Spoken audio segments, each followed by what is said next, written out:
राधे कृष्णा। जय बोलो राधा रानी की जय। जय बोलो श्री कृष्ण कन्हैया लाल की जय। जय बोलो वृंदावन धाम की जय। जय बोलो यमुना मैया की जय। जय बोलो गोवर्धन गिरिराज की जय। जय बोलो मथुरापुरी धाम की जय। பகவானுடைய நிர்ஹேதுக கிருபை பிருந்தாவன மகாத்மியம் கேட்பது அப்படின்றது. அதையும் பிருந்தாவனத்திலேயே உட்கார்ந்து கேட்கிற பாக்கியம். இப்பதான் ஆரம்பிச்சோம் இந்த பிருந்தாவனத்தை கண்டோமே 80 நாள் கிட்ட ஆயிருக்கு. அதை கேட்கிற சில பேருக்கு நேரடியா இந்த பிருந்தாவன விஷயத்தை பிருந்தாவனத்திலேயே கேட்கிற பாக்கியம் அப்படின்றது ராதா ராணியினுடைய கிருபை. அழகான ஒரு ஸ்தலம் இந்த பிருந்தாவனம். அதுலேயும் இன்னைக்கு நமக்கு பகவான் அப்படி ஒரு அனுகிரகம் பண்ணான். கிருஷ்ணன் பிறந்த அழகான கிருஷ்ண ஜன்ம பூமியில இன்னைக்கு சில மணித்துளிகள் இருக்கிறதுக்கான பாக்கியத்தை சுவாமி நமக்கு கொடுத்தார். எந்த இடத்துல தேவகியும் வசுதேவரும் ஒவ்வொரு குழந்தையா இழந்த பிறகு கூட நம்பிக்கை குறையாம இருந்தா, நம்பிக்கை இழக்காம இருக்கணும். வாழ்க்கையில எல்லாம் சரியா இருக்கும் பொழுது நம்பிக்கை இருக்கிறது ஒரு விஷயம் இல்லை. எதுவுமே சரியில்லை, நினைச்சபடி நடக்கல, எதிர்பாராத விஷயங்கள்லாம் நடக்கிறது. அந்த சமயத்துல மனசு விட்டு போகாம இருக்கு பாருங்க, அதுதான் பக்தியினுடைய பலம். நமக்கு நம்பிக்கை ரொம்ப சேலஞ்சிங் சிச்சுவேஷன்ஸ்ல இருக்குன்னா நிஜமாவே அதுதான் விசேஷம். நினைச்சு பாருங்களேன், தேவகி வசுதேவர் கல்யாணம் ஆனதுலேருந்து பிரச்சனை வாழுது. உன்னாலதான் பிரச்சனை, என்னாலதான் பிரச்சனை. 2 பேரும் சண்டை போடலை, சண்டை போடுறதுக்கான நேரமும் இல்லை. ஒரே ஒரு ஜெயிலுக்குள்ள சரியா ஹவுஸ் அரெஸ்ட்ல தான் இருந்தா. அந்த இடத்துல ஒவ்வொரு குழந்தையா இழக்கிறான். அவன் எந்த இடத்துல வாழறாளோ அங்கேயே தான் கம்சன் குழந்தைய அடிச்சு கொள்றான். நமக்கு எங்கேயாவது நடந்ததை கேட்டாலே அது மைண்ட்ல ஓடின்னு இருக்கும். டெய்லி அந்த இடத்த பார்க்கணும்னா அதை பார்த்துட்டும் மனசு நொந்து போகாம இருக்கணும்னா எவ்வளோ ஒரு மனோபலம். வாழ்க்கையில நிறைய நடக்கும். அதுல ஒவ்வொரு சிச்சுவேஷனும் நம்மளை பலகீனப்படுத்தும். இந்த பலகீனமாகாம இருக்கணும், அதுதான் ரொம்ப அவசியம் வாழ்க்கைக்கு. தேவகி வசுதேவர் அத்தனையும் தாண்டி அந்த நம்பிக்கையோடு இருந்ததுனால 7ஆவதாக பலராமன் பிறந்ததும் ஆவிர்பவிச்சதும் அங்கதான். தேவகிக்கு விதவிதமான பகவத் அனுபவங்கள் கிடைச்சது அதே ஜெயில தான். தேவர்கள்லாம் தேவகியை ஸ்தோத்திரம் பண்ணதும் அதே ஜெயில தான். கண்ணன் அவர் கர்ப்பத்தில் ஆவிர்பவிச்சதும் கண்ணனை கொண்டு தேவர்கள்லாம் தேவகியை சரணாகதி பண்ணதும் அதே ஜெயில தான். கண்ணன் அர்த்தராத்திரியில உலகமே தூங்கும் பொழுது சங்க சக்கர கதா பத்மபாணியா காட்சி கொடுத்ததும் அதே ஜெயில தான். உலகமே தூங்கிட்டு இருக்கு, வசுதேவர் தேவி கிட்ட கண்ணன் பேசினது அதே ஜெயில தான். கண்ணனே சின்ன குழந்தைய மாதிரி என்னை கொண்டு போய் கோகுலத்துல விட்டுடுன்னு சொன்னதும் அந்த இடம் தான். ஒருத்தி மகனாய் பிறந்து இன்னைக்கு அழகா அந்த மதுரா ஜன்மஸ்தல் பார்த்தோம். அங்கேயே மேல இருந்த ராதா கிருஷ்ணன் சந்நிதியை பார்த்தோம். அங்க பஜனை பண்ணிட்டு இருக்க சைத்தன்ய மகாபிரபு அந்த ரூம் வழியா தான் போனோம். கோவிலை விட்டு வெளியில அந்த கேசவ்ஜி, இந்த பிராச்சீன மூர்த்தி வஜ்ரநாபன் பிரதிஷ்ட பண்ண மூர்த்தியை பார்த்தோம். அப்படியே பக்கத்துல குவளையா பீடம் வதம் பண்ண இடத்த பார்த்தா கேட் நம்பர் 2 ஞாபகம் வச்சுக்கோங்க. 1, 2, 3 இருக்கு. முக்காவாசி நான் செகண்ட்ல போவேன், இல்லாட்டி தேர்ட்ல போவேன்.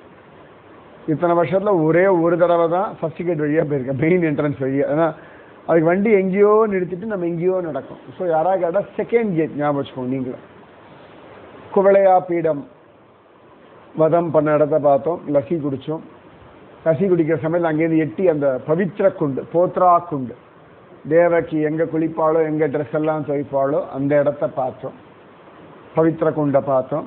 அப்புறம் அங்கிருந்து நேர மதுவனம். சரியா, மதுராலேயே இன்னும் பார்க்கறதுக்கு நிறைய இடங்கள் உண்டு. நான் உங்களை இன்னைக்கு அழிச்சுட்டு போகலை. விஸ்ராம் காட் உண்டு, துருவனுக்கு உபதேசம் பண்ண இடம் உண்டு, குப்ஜையனுடைய வீடு உண்டு, அதுக்கப்புறம் அம்பரீஷன் தபஸ் பண்ண இடம் உண்டு, அப்புறம் வராகமூர்த்தி கோவில் உண்டு, ஸ்வேத வராகமூர்த்தி, சாதாரண வராகமூர்த்தி கோவில் உண்டு. அதனால மதுரா பார்த்துட்டு மட்டும் அடுமை சொல்லிடாதீங்க, மதுரால ஜென்மஸ்தலம் பார்த்துக்க மட்டும் சொல்லுங்க. அது இல்லாமல் கிருஷ்ணன் கம்சனை வதம் பண்ண கம்சடீலா இருக்கு, அப்புறம் ரங்கேஸ்வர் மகாதேவர் இருக்கார், நிறைய இடங்கள் இருக்கு. அதனால ஓரளவுக்கு இல்லை, மெயினாக 2 இடம், ஒரு இடம் தான் காட்டியிருக்கேன், விஸ்ராம் காட். அப்புறம் அதெல்லாம் பார்க்க நிறைய இருக்கு. சரியா, மதுரா மட்டும் பார்க்கறதுக்கே ஒரு நாள் வேணும், அவ்வளோ விஷயங்கள் இருக்கு. அட்லீஸ்ட் இன்னைக்கு ஓரளவுக்கு பார்த்தோம். அதுக்கப்புறம் அழகா மதுவனம் போனோம். துருவன் தபஸ் பண்ண இடம், பகவான் மதுசூதனனாக மதுன்ற அரக்கனை வதம் பண்ண இடம். துருவன் அவ்வளவு அழகா ஓம் நமோ பகவதே வாசுதேவாயன்னு ஜபிச்ச இடம். பகவான் துருவன் நாராயணனாக காட்சி கொடுத்த இடம். துருவன் கண்ணத்துல பகவான் சங்கத்தை தடவின இடம். அப்புறம் சத்ருக்னன் லவணாசுரனை வதம் பண்ணான், அந்த லவணனுடைய குகை பார்த்தோம். அப்புறம் கண்ணனும் பலராமனும் அங்கெல்லாம் மாடு மேய்ச்சு அவ்வளவு அழகா ஜோரா அந்த இடத்துல தேன்லாம் குடிச்சார்கள், அந்த குளமும் பார்த்தோம். கிருஷ்ண வேணுகூப்பம் பார்த்தோம். அதெல்லாம் பார்த்துட்டு அழகா சத்ருக்னனுடைய கோவில், சத்ருக்னன் ஸ்ருதகீர்த்தி, அந்த சத்ருக்னனுடைய கோவிலை பார்த்தோம். இதை விட்டுட்டா ஹரித்வாரில் ஒரு சத்ருக்னன் கோவில் இருக்கு. சரியா, ரிஷிகேஷ்ல ராம்ஜுலா பக்கத்துல ஒரு சத்ருக்னன் கோவில் இருக்கு. இங்கதான் சத்ருக்னன் ஸ்ருதகீர்த்தியோட இருக்க. அவ்வளோ அழகா அதெல்லாம் பார்த்தோம்.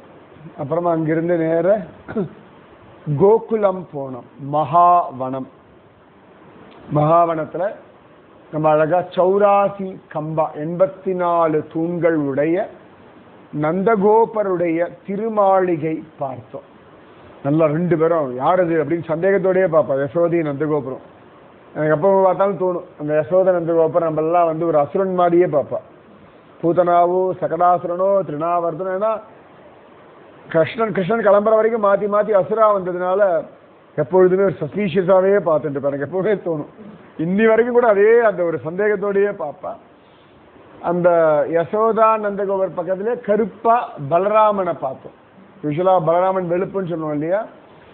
சில இடங்கள்ல ஹாஸ்யமா இந்த ஊர்க்கார சொல்லுவா, கண்ணன் கிட்ட அப்பப்ப பலராமன் சொல்லுவானா, உன்னை தவிட்டுக்கு வாங்கின புள்ளடா, நீ ஒன்றும் யசோதாமா புள்ள இல்லை, யசோதா நந்தகோபர்லாம் வெளுப்பா இருக்கா, நீ கண்ணங்கரேல் இருக்க அப்படின்னு. அதுக்காகவே சில சந்தர்ப்பங்கள்ல பலராமனுக்கு உடம்பெல்லாம் மை பூசி அவனையும் கருப்பாக்குவாள் ரோஹிணி யசோதை எல்லாம். அப்பதான் இவனு சமத்தா இருப்பான் அப்படின்னு சொல்லி. இன்னொன்று அசுராலாம் வந்து கண்ணனை தூக்கிட்டு போயிடுறாளே ஏதாவது ஆயிடுன்னு சொல்லிட்டு குழப்பறதுக்காகவே சமயத்துல இவனையும் கருப்பாக்கும். அதான் இன்னைக்கு பலராமர் பார்த்தா கையில தேன் கிண்ணம் வச்சுண்டு நின்றுட்டு இருந்தா. கீழேயே ஒரு குட்டி ஊஞ்சல்ல தான் கிச்சா பெயர்ந்து அந்த ஊஞ்சலையும் ஆற்ற பாக்கியத்தை சுவாமி கொடுத்தார். எந்த இடத்துல கண்ணன் தயிர் பானையெல்லாம் உடைச்சானோ, எங்க தவழ்ந்தானோ, இன்னைக்கு கிருஷ்ணனுடைய அந்த இடத்துல தவழறதுக்கான ஒரு பாக்கியத்தையும் சுவாமி கொடுத்துட்டார். அழகா அப்புறம் அங்க 4 யுகங்களுடைய தூண்கள் பார்த்தோம். அது 4 வாட்டி பிரதட்சணம் பண்ணு. அதுக்கப்புறமா அங்கேயே நந்தோத்சவம் நடக்கிற இடத்த பார்த்தோம். அந்த இடத்துல சிவபெருமான் 3 நாள் காத்துருந்த இடத்த பார்த்தோம். சரியா ஆண்டாள் வந்து நந்தகோபன் திருமாளிகையா வடபத்திரசாயி கோவில் வாசல்ல நின்று புலம்புறதெல்லாம் இந்த நந்தகோபன் திருமாளிகை நினைச்சுண்டு தான் புலம்பினா. நாயகனாய் நின்ற நந்தகோபனுடைய கோயில் காப்பானே, இதெல்லாம் இந்த கோகுலத்தை நினைச்சுதான் ஆண்டாள் பாடினா. அப்புறமா பூத்தனா மோட்சம் அடைஞ்ச அந்த ஸ்தலத்தை பார்த்தோம். பூத்தனா மார்பில் விளையாடின்னு இருக்கிற கிருஷ்ணனை பார்த்தோம். அதன் பிறகு மத்தியானம் போய் சாப்பிட்டுட்டு ரசகுல்லாலாம் நல்லா சாப்பிட்டுட்டு திரும்பி வந்து அழகா பகவான் மண்ணு தின்ன இடம் பிரம்மாண்ட காட் அந்த இடத்த பார்த்தோம். அது 5000 வருஷம் பழைய மரத்தை பார்த்தோம். அங்கேயே பிரம்மாண்ட பிஹாரி அந்த இடத்துல பார்த்தோம். அதுக்கப்புறமா வேற என்ன பார்த்தோம்? நேர உலூக்கல் பந்தன், பகவான உரல்ல கட்டி போட்ட இடம். அந்த உரல் இன்னைக்கே நீ நம்மெல்லாம் தொட்டுட்டு வந்தோம், அதுக்கே ஒரு ஆள் சத்தம் போட்டுருந்தார், எதுக்கு உள்ள விட்டாயின்னு சொல்லி. நாங்கள்லாம் அப்பெல்லாம் போகும்போது ஆளே கிடையாது, அந்த ஆள் எப்பயும் இப்படி தான் போலுமா, யாரும் வரதில்லை. நான் சொன்னேன், நான் தான் வருஷம் வருஷம் வந்துட்டு இருக்கேன்ல அப்படின்னு. நாங்கள்லாம் போய் கட்டி பிடிச்சி நான் செல்ஃபிலாம் எடுத்துட்டு இருக்கேன் அந்த உரலோட. அப்படி ஒரு வீடியோலாம் இருக்கு. இப்பெல்லாம் தான் கம்பி கட்டி யாரையும் உள்ள விடாம எல்லாம் பண்ணிட்டா. நான்லாம் உள்ள போய் சாதாரணமா அந்த உரல்லேருந்து ஜலத்தை எடுத்து எல்லார் மேலேயும் நான் தெளிச்சிருக்கேன் அங்க. அப்படி அந்த உலூக்கல் பந்தன் அந்த இடத்த பார்த்தோம். அது எதிர்க்கே தான் கர்க மகரிஷி கிருஷ்ணனுக்கு பெயர் வச்ச இடத்தையும் பார்த்தோம். அப்புறமா ரமன் ரேத்தி, எந்த இடத்துல கண்ணன் ரொம்ப அழகா மணல்ல விளையாடுவானோ, நம்மளே நம்ம தலையில மண்ணெல்லாம் அள்ளி போட்டுண்டு ரமன் ரேத்தி அழகா அதையும் தரிசனம் பண்ணும். கடைசியா ராவல் ராதாராணியினுடைய அவதார ஸ்தலம் பார்த்தோம். அதன் பிறகு ராதா பகீச்சா, ராதாவினுடைய தோட்டம், எந்த இடத்துல கண்ணனும் ராதையும் முதல் தடவை மீட் பண்ணாலோ அந்த இடத்த பார்த்தோம். அங்கேயே அந்த 2 மரங்கள் ஒன்னோட பின்னி பிணைஞ்சிருக்கக்கூடிய ராதா கிருஷ்ண மரங்கள் பார்த்தோம். இன்னைக்கு இதெல்லாம் பார்க்குற பாக்கியத்தை இப்போதான் கதவுட்டு கிளம்பின மாதிரி இருக்கு. இப்போதான் தயிர் சாதம் வெளியேறதேன்னு டப்பா வாங்கி நம்மளாம் பண்ணிட்டு இருந்தோம். இதெல்லாம் பண்ணோம். இதுக்கு நடுவில் இவ்வளவு நடந்திருக்கு. அது ஒரு பக்கம் நடந்தது. அதனால பார்த்துக்கோங்களேன், இன்னைக்கு காத்தான சுச்சுவேஷன் ஒரு மாதிரி இருந்தது. சாப்பாடு இப்படி ஆயிடுத்து, கோபம் வந்தது. ஆனால் இது எதையுமே நம்ம பக்தியையோ பகவத் அனுபவத்தையோ கெடுக்கலை. நம்ம சொல்கிறோம் இல்லையா, மூட் அவுட் ஆகிட்டேன் நீ ஹோல் டே டோட்டலி அப்செட், அதெல்லாம் ஒன்றுமே கிடையாது. அதனால நானே தான் சத்தம் போட்டுருந்தேன், பைத்தியக்காரமாக பண்ணியிருக்கேன் அந்த ஆளு. ஆனால் கடை கோவிலுக்குள்ளே வந்தோடனே நம்ம பாட்டுக்கு விஷயங்களை பேசிட்டு அந்த மாதிரி தானே இருந்தோம், அவ்வளோதான். அதுக்கப்புறம் மத்தியானம் சாப்பாடு, ஓகே சம்டைம்ஸ் சுச்சுவேஷன் இப்படி ஆகணும், மத்தியானம் சாப்பாடுக்கு ஏற்பாடு பண்ணணும். காத்தால இப்படி மூட் அவுட் ஆகிடுச்சு, நீங்கள் ஆரம்பமே சரியில்லைன்னு உட்காந்துருந்தோம்னா இது எதையுமே பாருங்க. அது நடந்தது. அதுக்கு என்ன உண்டோ அவர் சத்தம் போட்டாச்சு, அதுக்கு என்ன ஆல்டர்னேட் உண்டோ அதை பண்ணியாச்சு. நமக்கு தெரிஞ்ச வரைக்கும் ட்ரை பண்ணி பார்த்தோம், டப்பாலாம் வாங்கி ஒன்றும் சரிப்பட்டு வரல, right leave it, what next, அவ்வளோதான். இதுதான் வாழ்க்கை. எப்பயும் ஸ்மூத்தாக ஜாலியாக ரிலாக்ஸ்டாக ஒரே மாதிரிலாம் லைஃப் போகவே போகாது, ஒவ்வொரு விதமாக நடக்கும். இது எதையுமே பக்தி அனுபவிக்கிறதுக்கு தடை கிடையாது. இதனால பகவத் அனுபவமோ பகவத் தர்ஷனமோ ஒன்றும் மாற போறது இல்லை. நீங்க இத்தனை நடுவில் தான் நம்ம போய் பார்த்தோம். எந்த இடத்துல தர்ஷனம் குறைச்சல் சொல்லுங்க பார்க்கலாம். எல்லா இடத்துலையும் சூப்பர் தர்ஷனம், ஜம்மு.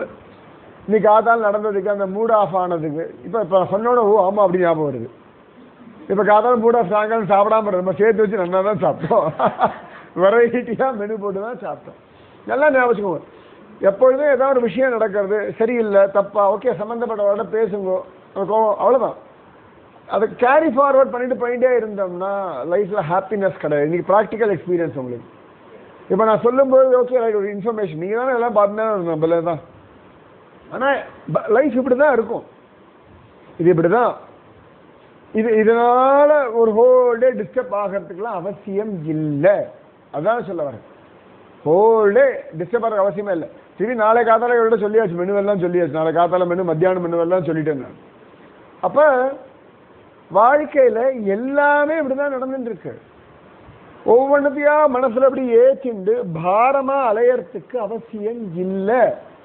ஓகே இந்த விஷயம் இப்படி நடந்தது, இவர் இப்படி பேக் பண்ணி கொடுத்தார், அவருக்கு ஒரு எக்ஸ்பீரியன்ஸ், நம்மளை வச்சுட்டு அவர் அடுத்த வாட்டி நல்லா பேக் பண்ணி கொடுப்பார். அவர் அப்புறம் கூட வாட்ஸ்அப்பில் really sorry for inconvenience message அனுப்பிச்சிருந்தார் எனக்கு. அப்புறம் நான் சாயங்காலம் அதை பற்றி அப்புறம் பேசவே இல்லை. காத்தாலும் இப்படி பண்ணி அப்போ பேசியாச்சு, திட்டியாச்சு, முடிச்சாச்சு, அவ்வளோதான். திருப்பியும் அதை போய் நான் டிக் பண்ணினேன், இப்படி காத்தாலும் நீ பண்ண இப்படி பண்ணிருக்க கூடாதுன்னு சொல்ல, அந்த மொமெண்ட் நீ பண்ணது தப்பு, இது ராங் பேக்கிங், இப்படி பண்ணக்கூடாது சொல்லி முடிச்சாச்சு. இப்போ சாயங்காலம் ஃபோன் பண்ணேன், நாங்கள் சாயங்காலம் பசங்க வெரைட்டியாக சாப்பிடணும் ஆசைப்படுறோம், நாங்கள் ஹோட்டலில் சாப்பிட்டுக்கிறோம், நாளைக்கு மார்னிங் இது வேணும், மத்தியானத்துக்கு இது வேணும், இது தயவு செஞ்சு பாத்திரத்தில் கொடுத்துரு, கரண்டியை கொடுத்துரு, எனக்கு என்ன வேணுமோ தெளிவாக சொல்லிட்டான். பேக்கிங்கே பண்ணாத ராசா, எனக்கு பேக் பண்ணாது, அவ்வளோதான். அவரும் குஷி நம்மளும் குஷி, அவ்வளோதான். அதுக்கு மேலே இந்த ஆளோட சண்டை போட்டு நம்ம என்ன பண்ண போகிறோம், நம்ம பண்ணி கொடுக்குறோம், அவ்வளோதான். Right experience. அதுதான் எதுக்கு சொல்கிறேன்னா லைஃப்பில் ஃபேமிலியில் எப்படி வரும், ஆஃபீஸில் எப்படி வரும், பக்கத்து வீட்டோட எப்படி வரும், இதெல்லாம் வரதான் செய்யும். இந்த எமோஷனல் டிஸ்டர்பன்சஸ் வரும். அதை நாம் தூக்கிண்டு அலைவதற்கான அவசியம் இல்லை. பட் அன்ஃபார்ச்சுனேட் எல்லாம் தூக்கிட்டு அலைஞ்சுட்டு இருக்கோம். இன்னைக்கு அது தூக்கி அலைஞ்சுன்னு வச்சுக்கோங்களேன், மற்ற விஷயங்கள்லாம் ஞாபகம் இருந்திருக்குமா?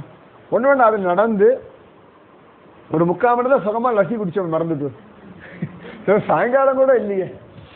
சொக்கமா இன்னைக்கு பாருங்க, லசியை குடிச்சோம், கரும்பு ஜூஸை குடிச்சோம், ராத்திரி சாய் வரைக்கும் குடிச்சாச்சு, ஒன்றும் பெண்டிங் வைக்கவே இல்லை. அப்ப எதனாலையும் எதுவும் நிக்க போறது கிடையாது. நல்லா ஞாபகம் வச்சுக்கோங்க. ஏதோ ஒரு வழி, ஏதோ ஒரு ஆல்டர்னேட் இருக்கும். இந்த பிருந்தாவனத்துல நிறைய கோவில்கள் உண்டு. ஒவ்வொரு கோவில்கள்லையும் ஒவ்வொரு விதமான விசேஷங்கள் இருந்துட்டு தான் இருக்கீங்க. அங்க எல்லாத்துலயும் பார்த்தோம்னா பகவான் அத்தனை அழகா இன்னொரு விதமான அனுபவத்தை கொடுக்கிறான் அப்படின்னு இருக்கு. இந்த பிருந்தாவனத்துல நிறைய சிவன் கோவிலும் உண்டு.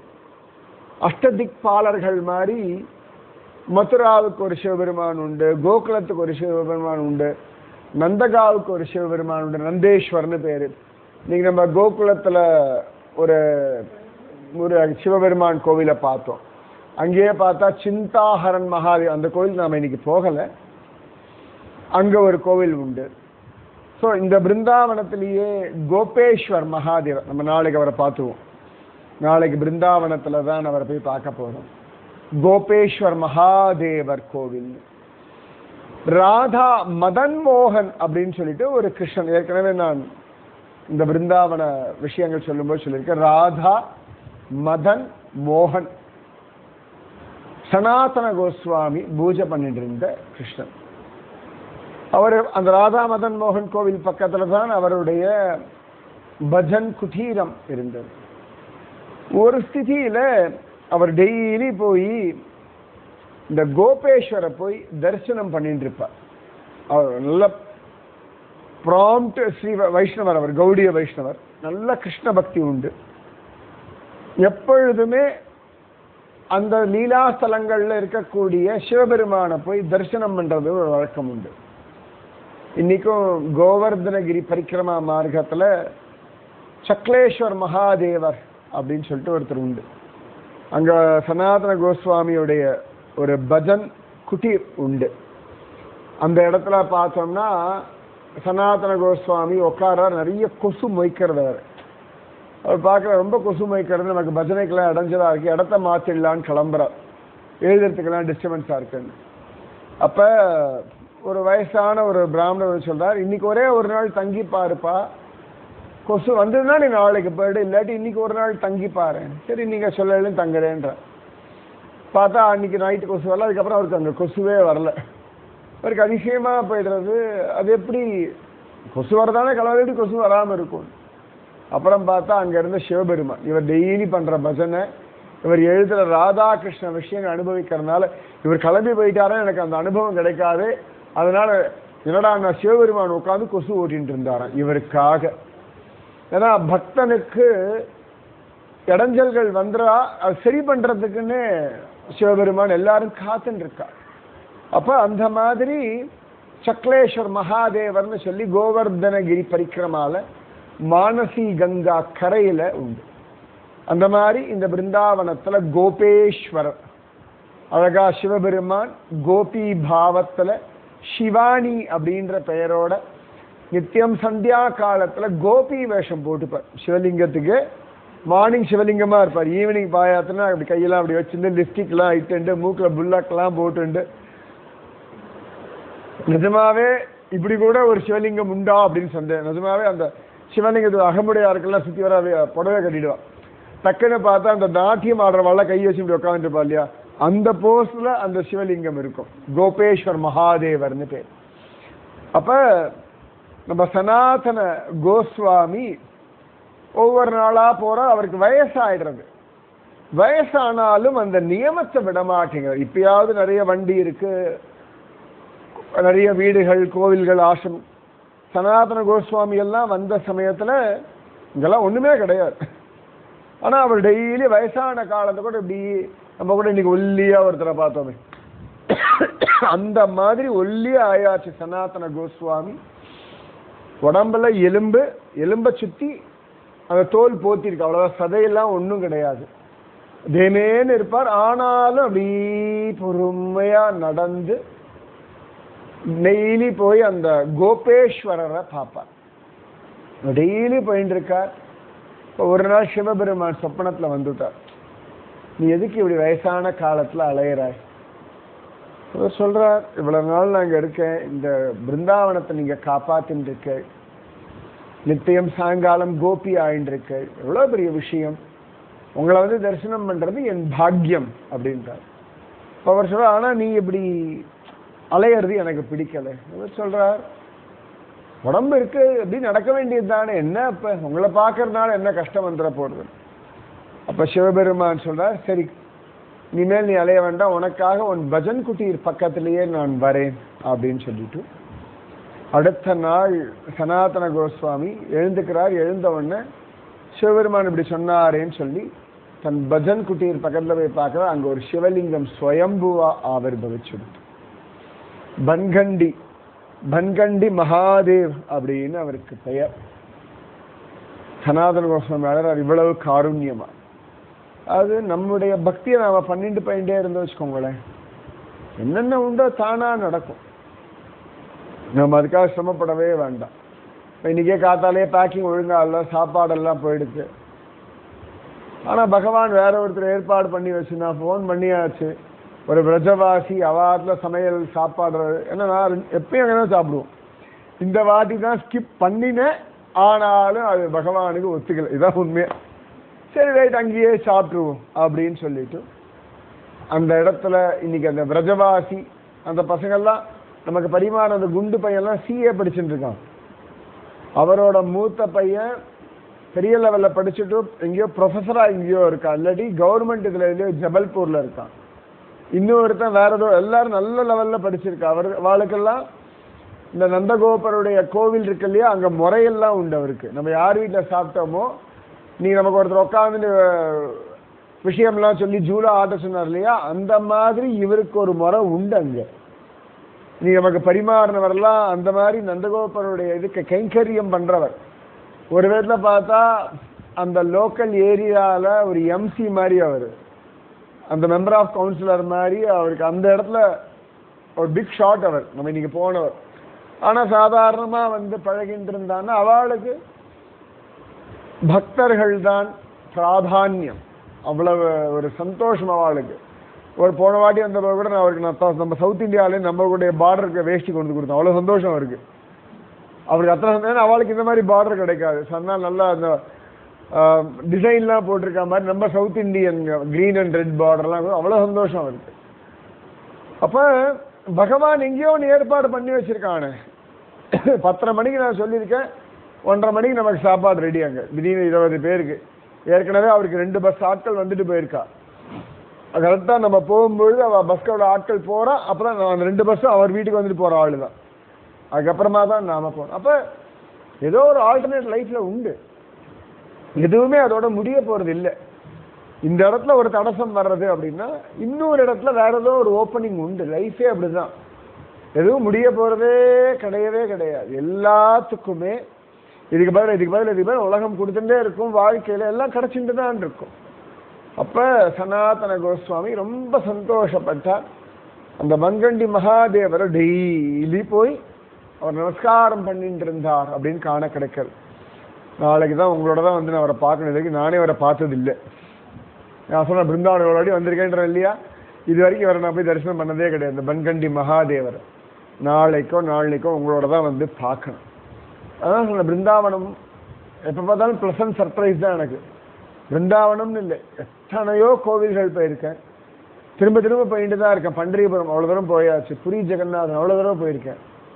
எஸ், ஐ நோ எவ்ரிதிங் நான் சொல்லவே மாட்டேன். எங்கேயோ புதுசா ஏதோ ஒன்று கிடைக்கும். ஓ, இவ்வளவு நாள் அது தெரியாமல் போயிடுது. அப்படிதான் இன்னி வரைக்கும் அத்தனை அனுபவங்களும் புதுசா தான் இருக்கு. நான் சொல்றேன், யூஸ்வலா காலியா நந்தகோபர் திருமாளிகைக்குள்ள நான் போய் பார்த்துருக்கேன். வாசல்லையே 1.5 மணி நேரம் உட்காந்து அவ ஒரு கதையெல்லாம் சொல்லி, கோசேவா சொல்லி, அப்புறம் உள்ள அதே கதையை சொல்லி, அவெல்லாம் சொல்லி, நாமெல்லாம் கையை தூக்கி இவ்வளவு பைசா தரேன்னு சொன்ன பிறகுதான் அந்த திரையே திறப்பா.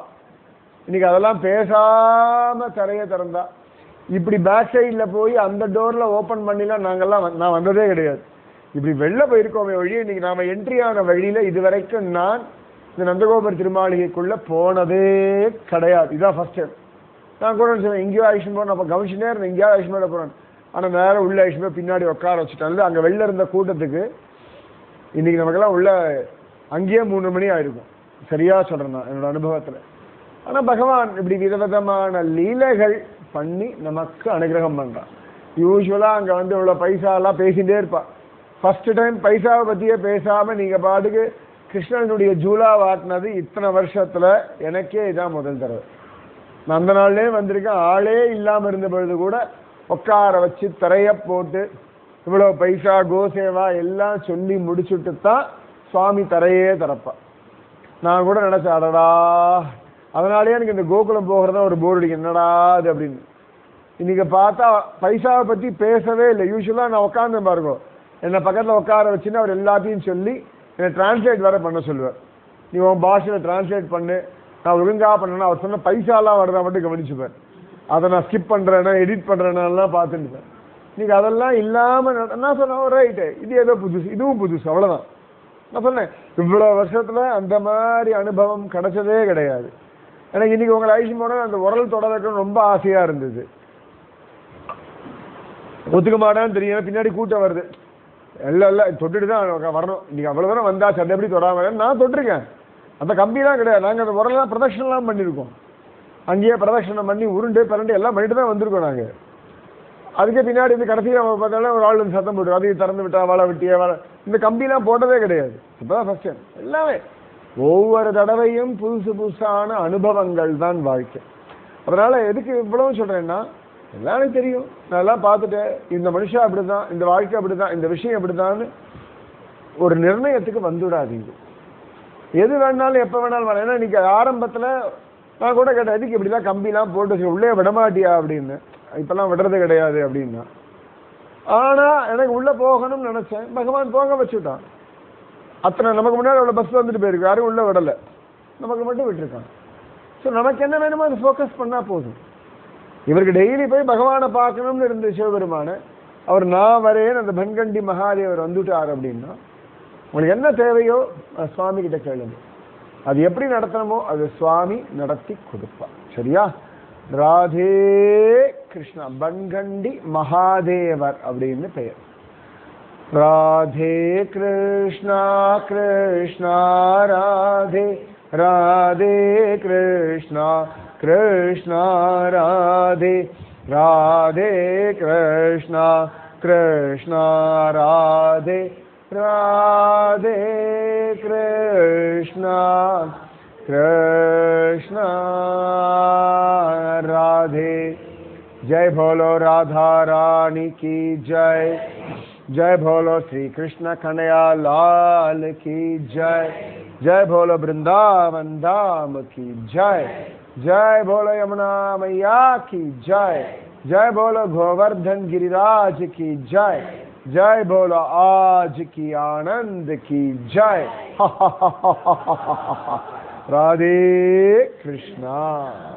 இன்னைக்கு 2வது நாள் பிருந்தாவனத்துல படுத்துக்க போறேன். நேற்று இப்படிதான் சொன்னேன், அழகா படுத்தாச்சு எழுந்தாச்சு. இன்னைக்கு 2வது நாள் பிருந்தாவன வாசம். இல்ல இதுல எதுவும் நம்ம குறைச்சிக்கலாம் இல்லை. அப்படியே ஒன்றும் ஆச்சார அனுஷ்டானம் சடங்கு சம்பிரதாயம் விரதம் ஒன்றும் கிடையாது.